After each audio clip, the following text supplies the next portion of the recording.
Hello everyone, कैसे हैं सभी। आई होप सभी ठीक होंगे, घरों में अपने आप सेफ होंगे। इस वीडियो का जैसे कि आपने थंबनेल देखा होगा कि हम स्टडी प्लान की बात करेंगे जो कि कैंडिडेट्स जेके एसएसबी की एग्ज़ाम की प्रेपरेशन कर रहे हैं। सबसे इम्पोर्टेंट बात, जो आपका एग्ज़ाम है जेके एसएसबी का, ये 100% होगा, इसमें कोई भी दो राय की बात नहीं है। पिछली बार भी जैसे आपका पंचायत अकाउंट असिस्टेंट का एग्ज़ाम हुआ था, सभी यही सोच रहे थे कि आपका 2020 में एग्ज़ाम नहीं होना है, लेकिन वो 2020 में एग्ज़ाम हो गया था। जिन कैंडिडेट्स ने कंटिन्यूसली स्टडी रखी थी, प्रेपरेशन करी थी, तो उनकी तो सिलेक्शंस हो गई। और जो लकीली जिनको पहले की जिनकी प्रेपरेशन चल रही थी और कोई एग्ज़ाम की, तो वो जो एग्ज़ाम में जाके बैठे उनकी भी सिलेक्शन होगी। लेकिन जो ये सोच के बैठे हुए थे कि 2020 में एग्ज़ाम नहीं होगा क्योंकि लॉकडाउन है, तो उनकी सिलेक्शन रह गई, चाहे वो थोड़े मार्क्स से रही हो, जहाँ वो ज़्यादा मार्क्स से रही हो। सेम कंडीशन अब बन चुकी है, लॉकडाउन लगा हुआ है, फिर से दिमाग में वही आ रहा है सभी के कि ये एग्ज़ाम बहुत ज़्यादा पोस्टपोन होने वाला है, मे भी इस साल ना हो, सभी के दिमाग में यही है।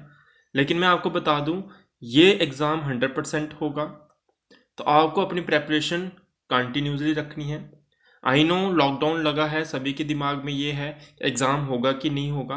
उसी को देखते हुए जो मैंने स्टडी प्लान लेके आया हूँ आपके लिए, जहाँ पे दो किस्म के कैंडिडेट्स हैं। एक वो कैंडिडेट्स होंगे जो पहले ही प्रेपरेशन कर रहे हैं, जिनकी ऑलमोस्ट प्रेपरेशन हो चुकी है, पीक पे थी, उनके लिए भी टाइम टेबल मैंने बताया हुआ है।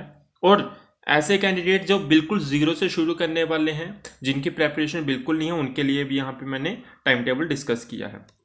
पहले मैं उनके लिए बता देता हूँ जिन कैंडिडेट्स की पहले ही प्रेपरेशन हो चुकी है, जो पहले ही प्रिपेयर कर रहे थे। देखिए, ऐसे कैंडिडेट्स, क्योंकि अभी लॉकडाउन लग चुका है, एग्ज़ाम्स की डेट्स तो अभी कंफर्म नहीं है। इतना तो कंफर्म है कि जून तक एग्ज़ाम तो 100% नहीं होगा, ये तो कंफर्म है।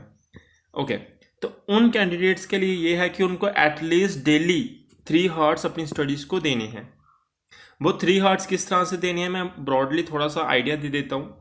जैसे मॉर्निंग में आप उठते हो, 30 मिनट्स आपने कम से कम 20 to 30 मिनट एक्सरसाइज करनी है, लाइट एक्सरसाइज करनी है, चाहे भी जैसे भी करते हो आप, मिनिमम 30 मिनट आपको एक्सरसाइज, 20 to 30 मिनट एक्सरसाइज करनी चाहिए। अब इम्पोर्टेंट बात आ जाती है यहाँ पे, जो हमें यहाँ पे स्टडी से रिलेटेड करनी है, वो क्या है, आपको 45 मिनट से 1 हार डेली, वो चाहे 1.5 घंटा भी हो सकता है, डिपेंडिंग अपॉन योर कैपेसिटी। अगर आप कैपेसिटी 2 हार्स बैठने की है तो 2 घंटे भी दे सकते हो। आपने वो वाला टॉपिक प्रिपेयर करना है जो आपको सबसे ज़्यादा बोरिंग लगता है मॉर्निंग पे टाइम पे, क्योंकि मॉर्निंग टाइम में आपका दिमाग बिल्कुल फ्रेश होगा। अगर आपका माइंड फ्रेश है तो आपका जो बोरिंग टॉपिक भी होगा, तो अगर आप उसका 50% 30% भी रिटेन कर पा, अगर देखो, अगर आपकी कैपेसिटी है सिर्फ 40% रिटेन करने की उस टॉपिक को, लेकिन अगर आप मॉर्निंग में करते हो तो 50 to 60% आप रिटेन कर पाओगे, क्योंकि उस समय आपका माइंड फ्रेश होता है। तो इसलिए ऐसा टॉपिक मॉर्निंग में ही पकड़ो, ठीक है, उस टॉपिक को प्रिपेयर कर लो मॉर्निंग में। अब वो 45 मिनट्स आपकी कैपेसिटी है बैठने की, 1 घंटे की है, 1.5 घंटे की, 2 घंटे की, वो आपके ऊपर है। अगर आप ज़्यादा टाइम दे पा रहे हो तो अच्छी बात है। अगर आपको ऐसा थोड़ा सा मोरल डाउन हो चुका है, तो इसलिए मैंने आप बोला 3 घंटे जो है आपको देने ही देने हैं अपने एग्ज़ाम के लिए। जैसे ही आपने 45 मिनट से जहाँ 1 घंटा तक आपने स्टडी को दिया, जो कि वो टॉपिक जो बहुत बोरिंग है, उसको देने के बाद आपने 15 मिनट की ब्रेक ले लेनी है, ठीक है। अब देखना, ध्यान देना यहाँ पे, ऐसा मत करना कि जो सुबह उठे तो सुबह आप जिम करने चले गए हो, वहाँ पे सारा इंजॉय करके आ गए, उससे क्या होगा, आपका जो माइंड है वो पूरा डाइवर्ट हो जाएगा। आपकी जो कैपेसिटी, जो चीज़ दिमाग में जानी चाहिए थी वो नहीं जाएगी। ये 30 मिनट जो मैंने बोला है, 20 to 30 मिनट, अगर आप जिम में जाते हो या जिम ज़्यादा हैवी एक्सरसाइज करते हो, तो आपने पहले लाइट एक्सरसाइज करके पहले ये वाली चीज़ कवर कर लेनी है, ठीक है। जो बोरिंग लगती है आपको, उस टॉपिक को प्रिपेयर कर लेना है। देखिए, अल्टीमेटली आपने गवर्नमेंट जॉब लेनी है, गवर्नमेंट जॉब लेनी है, तो आपको जिम करने से पहले इसको प्रिपेयर कर लेना है। जैसे इसको प्रिपेयर कर लोगे तो उसके बाद अपना जो जिम में जाना है तो वहाँ जा सकते हो। जिम में वैसे जा तो नहीं पाओगे, घर में जो भी आप हैवी एक्सरसाइज करना चाहते हो वो कर सकते हो। उसके बाद इस टॉपिक को प्रिपेयर करके एटलीस्ट आप क्या कर सकते हो, 15 मिनट की ब्रेक ले सकते हो। उसके बाद जैसे ही 15 मिनट की ब्रेक लेते हो, जब आधे घंटे की ब्रेक लेते हो, आपको क्या करना है, जितना भी आपने पढ़ रखा है उसको सारा का सारा रिवाइज करना है। और याद रहे आपको, आपने जो करंट अफेयर्स होते हैं इसको डेली जब भी आपको टाइम मिले, चाहे वो आपके कोई ऐप है, जहाँ कोई आप चैनल को फॉलो करते हो, जहाँ आप न्यूज़पेपर पढ़ते हो, कोई भी माध्यम से आप अपने करंट अफेयर को पढ़ते रहिए। ऐसा नहीं है कि एकदम बैठे तो उसी एक पूरा का पूरा करंट अफेयर कवर कर दिया, ऐसा नहीं। ऐसे थोड़ी थोड़ी न्यूज़ कवर करती रहनी है। जैसे अगर आपको ये मान लीजिए आप ग्रेड अप ऐप है आपके पास, अब ग्रेड अप ऐप के ऊपर थोड़ा मीन्स पॉइंट वाइज न्यूज़ आती है। जैसे एक दिन में 10 न्यूज़ आएंगी। उस 10 न्यूज़ ऐसा नहीं है कि 10 की 10 न्यूज़ एकदम से आ जाएंगी। क्या पता 8 बजे एक न्यूज़ आए, क्या पता 9 बजे दूसरी न्यूज़ आए, क्या पता 12 बजे आपकी 2 और न्यूज़ आ जाए। इस तरह से उस ऐप के ऊपर न्यूज़ आती हैं डेली की, तो आप वहाँ से आप कवर कर सकते हो। ठीक है। बाकी अगर आपका कोई टॉपिक बचता है, जैसे मान लो आपने 70% ही सिलेबस कवर किया है, अब 70% सिलेबस कवर किया है, तो बाकी का कैसे कवर करना है तो वो नेक्स्ट टाइम टेबल में आपको समझ आ जाएगा, जो कि मैंने उन कैंडिडेट्स के लिए बनाया हुआ है जो क्या कर रहे हैं, फर्स्ट टाइम प्रिपेयर कर रहे हैं अपने एग्जाम के लिए। तो यहाँ से आप थोड़ा सा इस चीज़ को फॉलो कर पाओगे। तो ये जो आपका टाइम टेबल है, ये उन कैंडिडेट्स के लिए जो फर्स्ट टाइम प्रिपेयर कर रहे हैं। फर्स्ट टाइम प्रिपेयर कर रहे हैं तो मीन्स उनके पास अपॉर्चुनिटी है कि इसी बार एग्जाम को प्रिपेयर करो, इसी बार एग्जाम को क्वालिफाई कर जाओ।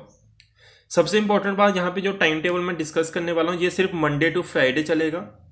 सैटरडे जो हमेशा आपकी रहेगी वो क्या रहेगी, रिवीजन डे रहेगा। और संडे को आपने कुछ नहीं पढ़ना है, उस दिन आप फ्री रह सकते हो। जो अपने हिसाब से आप अपने हिसाब से एडजस्ट कर सकते हो। मैं सिर्फ आपको ओवरव्यू दे रहा हूँ, इस तरह से आपने पढ़ना ही पढ़ना है। ये जरूरी नहीं है कि संडे को ही आप चिल मारोगे या सैटरडे को ही आप रिवीजन करोगे, वो अपने हिसाब से। मैं थोड़ा सा आपको आइडिया दे रहा हूँ कि लॉकडाउन का आपने किस तरह से फ़ायदा उठाना है। फाइन, चलिए देखते हैं। सबसे इंपॉर्टेंट बात यहाँ पे वो जो कि मैंने पहले बता दी कि मॉर्निंग में उठते ही आपने लाइट एक्सरसाइज करनी है बिल्कुल। ठीक है। उसके बाद जो इंपॉर्टेंट जो मेन पॉइंट होता है वो होता है आपका 1 से 1.5 घंटा आपने क्या करना है, ऐसा टॉपिक पढ़ना है जो कि बहुत ज़्यादा इंपॉर्टेंट है। जहाँ पे टफ की बात नहीं करेंगे हम, सबसे पहले बात करेंगे प्रिपेयर, जो वो कैंडिडेट जो प्रिपेयर कर रहे हैं फर्स्ट टाइम। इंपॉर्टेंट होने के साथ साथ वो क्या है आपके लिए, टफ है। इन दो चीज़ों को ध्यान रखते हुए आपने ऐसा टॉपिक चुन लेना है। अब ऐसा नहीं आप सुबह उठे तो पहले टॉपिक ढूंढ रहे हो कि कौन सा मुझे प्रिपेयर करना है, ये बहुत इंपॉर्टेंट बात है। आपको ये कब डिसाइड करना है, मान लीजिए आप रात को सो रहे हो, सोने से पहले आपने डिसाइड कर लेना है कि मैंने सुबह उठ के कौन सा टॉपिक प्रिपेयर करना है। तो आपने एक दिन पहले ही स्टडी प्लान कर लेना है कि आपने नेक्स्ट डे क्या प्रिपेयर करना है, ये इंपॉर्टेंट बात है यहाँ पे। फाइन, तो आपको पता होगा कि मैंने एक टॉपिक आपने चुन लिया है जो कि इंपॉर्टेंट है और टफ है आपके लिए, उसको प्रिपेयर करना है। ध्यान रहे जिस टॉपिक को आप प्रिपेयर कर रहे हो उस टॉपिक को आपने मॉर्निंग के टाइम पे, जो आपका अपना टाइम है, उस टाइम में आपने अपनी यूट्यूब जो है उसको बिल्कुल नहीं खोलना। इंटरनेट आपका बिल्कुल बंद रहना चाहिए उस टाइम पे, ये इंपॉर्टेंट बात है। इंटरनेट मत ऑन करना। अब आप बोलोगे इंटरनेट ऑन नहीं करना, हम तो लेक्चर्स ऑनलाइन देखते हैं या हम गूगल से पढ़ते हैं, कोई भी माध्यम हो सकता है। लेकिन ये जो आप टॉपिक पढ़ रहे होगे, ये टॉपिक अगर आप ऑनलाइन करना चाहते हो तो एक दिन इसको, जहाँ 1 महीना पहले, जब पहले का आपका ये ऑनलाइन माध्यम से आपने इसको लिख लिया होना चाहिए, मीन्स इसके नोट्स बना लिए होने चाहिए। अगर आपके पास बुक्स है तो बुक्स से मदद से आपने इसको मॉर्निंग में पढ़ना है। ध्यान रहे नेट को ऑन नहीं करना है, कोई भी आपने लेक्चर नहीं देखना है। आपने अपनी मेहनत से, अपने दिमाग से, अपनी आंखों से इसको देखना है और पढ़ना है।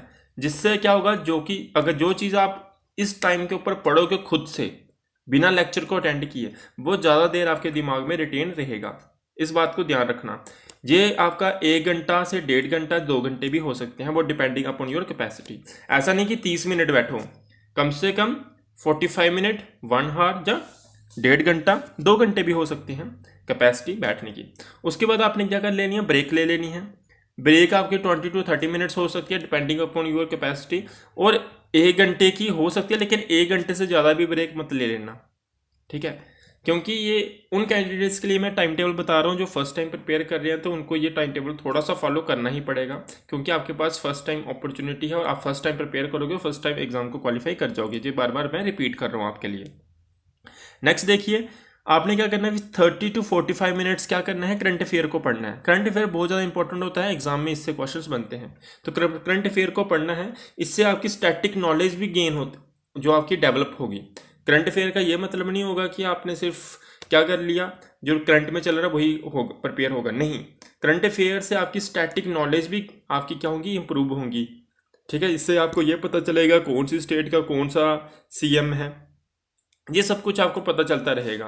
तो ये इंपॉर्टेंट है पार्ट कवर करना आपका। ये आप लोग कहाँ से कर सकते हो, ग्रेड ऐप यूज़ कर सकते हो, कोई भी यूट्यूब चैनल का यूज़ कर सकते हो करंट अफेयर को कवर करने के लिए। 1 घंटा भी लगा सकते हो करंट अफेयर करने के लिए, क्योंकि इस समय आपके पास टाइम है। तो करंट अफेयर जितना अच्छे से करोगे उतना अच्छा आपके लिए होगा। ऐसा भी मत करना कि 2-2, 3-3 घंटे बैठ के आप करंट अफेयर कर रहे हो, इतना इंपॉर्टेंट भी नहीं है आपके JKSSB एग्जाम के लिए करंट अफेयर। लेकिन 1 घंटा 30 मिनट 45 मिनट इतना आपका आप दे सकते हो करंट अफेयर के लिए इस टाइम पे। फिर उसके बाद जैसे ही करंट अफेयर कवर करते हो 10 से 20 मिनट आप रेस्ट ले सकते हो, ब्रेक ले सकते हो। उसके बाद आप फिर अपने इंटरनेट को ऑन कर सकते हो। करंट अफेयर भी आप इंटरनेट से ही कर सकते हो कवर, उससे कोई प्रॉब्लम नहीं है। लेकिन जैसे ये करंट अफेयर कवर करने के बाद 10-15 मिनट की आपने जो ब्रेक ली, उसके बाद आपने जो लेक्चर्स, आप जो भी, चाहे वो लेक्चर्स है चाहे वो गूगल का यूज़ कर रहे हो, आप अपने नोट्स प्रिपेयर करने हैं आपने।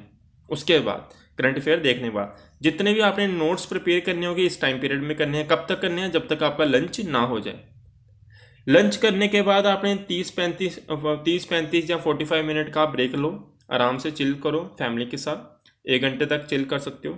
उसके बाद फिर से आपने अपने लेक्चर्स प्रिपेयर करने हैं इवनिंग तक, 7 बजे तक आपने पढ़ना है, ठीक है। बीच में छोटी मोटी ब्रेक ले सकते हो, थक के और आगे पीछे अपनी फैमिली के साथ 10 मिनट बैठ के, ठीक है, चिल कर लिया 2 मिनट। तो ऐसा नहीं व्हाट्सएप खोल के बैठ गए तो 1 घंटा व्हाट्सएप ही चलाते रहेंगे, ऐसा नहीं करना, ठीक है। तो इस तरह से आपने अपने टाइम को मैनेज करना है। उसके बाद जो इम्पोर्टेंट बात आ जाती है वो क्या है, आपको एक चीज़ याद रखनी है कि डेली ये जो आपने पूरी रूटीन ऊपर फॉलो की, ये जो है ना, जो आप लेक्चर्स बना रहे थे, देखो 7 बजे तक भी फिर से आपने वापस यूट्यूब का, गूगल का, या कोई भी ऑनलाइन प्लेटफॉर्म है जहाँ बुक्स है आपकी, वहाँ से आपने नोट्स प्रिपेयर किए 7 बजे तक। लंच से पहले भी किए थे, उसके बाद 7 बजे तक आपने नोट्स प्रिपेयर किए। उसके बाद आप ये ध्यान में रखना कि आप डेली कम से कम 3 से 4 सब्जेक्ट आप कवर कर रहे हो। ऐसा नहीं है कि एक ही सब्जेक्ट के नोट्स बनाए जा रहे हो, ऐसा नहीं करना है। कम से कम टारगेट रखे चलना है कि डेली, अगर आपके सिलेबस में 7 सब्जेक्ट हैं, उन 7 सब्जेक्ट में से 3-4 सब्जेक्ट डेली आपको कवर करने हैं, और उसको अल्टरनेट करते रहना है हर 2 दिन के बाद, ठीक। फिर उसके बाद आपने 7 बजे तक पढ़ा, उसके बाद फिर आराम से चिल करो, डिनर वगैरह करो। डिनर वगैरह करने के बाद अगर आपका उससे पहले पढ़ने का मन किया तो अच्छी बात है, अगर नहीं तो डिनर करने के बाद फिर डेली आपको क्या करना है, MCQ क्वेश्चंस को सॉल्व करना है। अब वो MCQ क्वेश्चंस आपके किस तरह से हो सकते हैं, ऑनलाइन यूट्यूब चैनल्स भी करवाते हैं, मैं भी करवाने वाला हूँ आने वाले टाइम पे। आप ऑनलाइन वेबसाइट्स के ऊपर भी MCQs को ट्राई कर सकते हो, बुक्स से भी MCQs को ट्राई कर सकते हो, वो आपकी इच्छा है। वो 30 मिनट से 1 घंटे तक आप MCQs को सॉल्व कर सकते हो। लेकिन उसके बीच में डिनर के बाद आपने क्या करना है, पूरे दिन में जो आपने नोट्स बनाए थे ना, नोट्स जो बनाए थे उसकी रिवीजन करना जरूरी है। रिवीजन ऐसा नहीं कि एक लाइन बाई लाइन पढ़ रहे हो, नहीं, आपने देखना है, अपने नोट्स खोलने हैं, टॉपिक देखना है जो टॉपिक आज पढ़ा है, उसके बाद अपने माइंड में रिकॉल करना है कि आज आपने कौन कौन से इंपॉर्टेंट चीज़ें पढ़ी थी, वो सारी रिकॉल करनी है। कम से कम 30-35 मिनट में ये काम करना है आपको, जो कि बहुत ज़्यादा इंपॉर्टेंट होता है। जो आज आपने पढ़ा है उसको रिकॉल करना बहुत ज़रूरी है। तो सारा रिकॉल करके आपने फिर नेक्स्ट डे का, मैंने जैसे शुरू में बताया था कि जो सुबह उठ के पढ़ना है वो आपने 1 दिन पहले प्रिपेयर कर लेना है, वो है नेक्स्ट डे स्टडी प्लान। तो सोने से पहले ध्यान रखना है आपने अगले दिन का स्टडी प्लान बना लेना है, और टाइम पे सो जाना है। टाइम पे सोने के बाद सुबह फिर से उठोगे, फिर से आपकी वही रूटीन चलेगी। और जो मैंने पहले ही बता दिया था, सैटरडे आप रखोगे रिवीजन के लिए, वो आपके ऊपर है, जो भी दिन रखना चाहते हो। जहाँ से मैं ये टाइम टेबल बनाया हूँ उसके हिसाब से बता रहा हूँ। तो सैटरडे आपने रख लिया रिवीजन, उस दिन आपने कोई भी लेक्चर नहीं सुनना, सिर्फ करंट अफेयर पढ़ना है आपने, उसके अलावा कोई भी लेक्चर नहीं सुनना, कोई भी आपने नोट्स नहीं बनाने। जितने भी नोट्स बनाए होंगे पूरे 5 दिन, उन नोट्स की आपने क्या करनी है, रिवीजन करनी है अच्छे से। और आपका जो 7वां दिन होगा, जैसे कि यहाँ पे हम संडे लेके चल रहे हैं, तो संडे को आपने कुछ नहीं पढ़ना, आराम करो। करंट अफेयर पढ़ सकते हो अगर मन हो पढ़ने का, अगर कुछ बीच में मन कर गया पढ़ने का तो पढ़ो, नहीं तो आराम से रहो। उस दिन सोचो कि आज हमने कुछ नहीं पढ़ना है। इस वीडियो में मैंने इतना ही बताना था। फिर भी आपकी अगर कोई डाउट है तो आप नीचे कमेंट सेक्शन में पूछ सकते हो। अगर आपको कोई और वीडियो चाहिए होगी तो मुझे नीचे कमेंट सेक्शन में बोलना, मैं आपके लिए वो वीडियो बना दूंगा। तब तक के लिए bye bye, have a nice day.